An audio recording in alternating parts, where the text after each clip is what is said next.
Madam Speaker. And to the Parliamentary Secretary, I've gone back and looked up the mandate letter that your minister received November 12th. It says that in relation to environmental assessment and working with the Environment Minister, he is to, quote, restore robust oversight and thorough environmental assessment of areas under federal jurisdiction.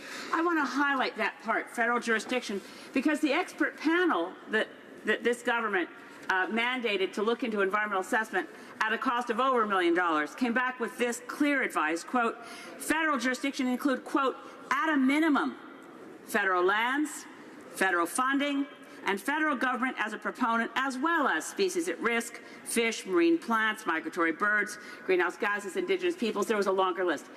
But this government chose to ignore the mandate letter, ignore their campaign promises, and deliver in C-69 not reviews of environmental assessment for areas of federal jurisdiction, but only major projects, which will be found on a list we can see later. They've explicitly said it doesn't include federal funding. They've explicitly said that this is not about federal jurisdiction, for instance, permits issued by the Minister of Transportation under the Navigable Waters Act, or permits issued by the Minister of Fisheries. So the undoing, the wrecking of environmental assessment law by the previous government is entrenched by the current government. My question to the Parliamentary Secretary is, why did your minister ignore his mandate letter? The Honourable Parliamentary Secretary. Thank you, Madam Speaker. Obviously, I will agree to disagree with my honourable member. I would clearly I'm very confident in saying that indeed Minister of Natural Resources has indeed lived up to his mandate letter and beyond. It is really about moving forward. And moving forward in this country means making sure all Canadians get to come along with us.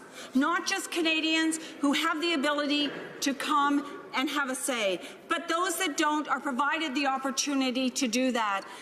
In terms of the consultation process, providing supports to people who want to come and have a voice at those tables, providing online consultation opportunities for people who can't otherwise get there.